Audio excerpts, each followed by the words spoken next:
안녕하세요. 여러분이 불이익을 탈출하는 그날까지 도와드릴 카이저입니다.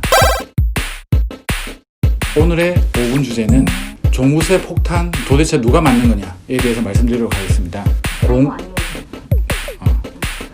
이거에 대한 결론은 공시가격 6억 이상, 공시가격 6억은 시세로 한 8, 9억 정도 된다고 보시면 될 것 같고 8, 9억에 해당하는 토지와 주택을 보유한 개인이 내는 거다라고 이제 생각하시면 될 것 같습니다. 종부세라고 말하는 종합부동산세는 일정한 가격 이상의 이제 토지하고 주택 소유자에게 별도의 누진세율을 적용하는 국세다. 이건 이제 국가에서 걷기 때문에 국세고 중요한 건 누진세예요. 그렇기 때문에 무섭다. 그러면 이거의 과세 기준일을 또 알아야 되거든요. 6월 1일을 기억하자. 6월 1일 날 소유하고 있는 사람이 내는 거다. 계속 갖고 있다가 5월 30일 팔게 되면 안 내, 종부세를. 근데 1년 동안 계속 안 들고 있는데 6월 1일 날 하필이면 딱 샀어. 그렇게 되면 이 사람은 그냥 종부세를 내는 거예요. 1년치를.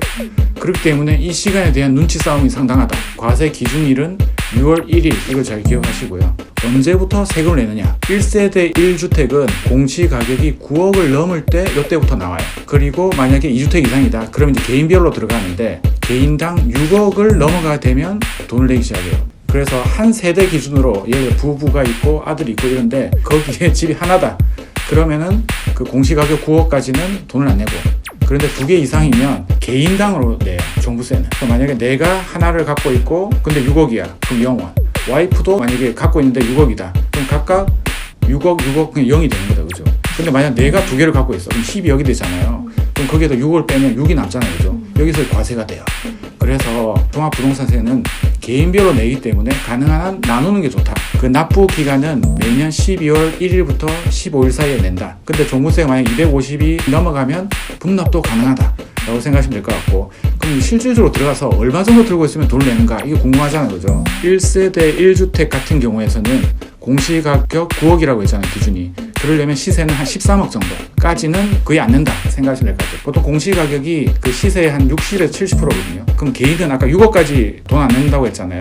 그때 가격은 한 8억 6천 정도까지는 개인별로 했을 때 안 내는구나. 그럼 만약에 한 20억 정도 있다. 그럼 얼마 될지도 궁금하잖아요. 그죠?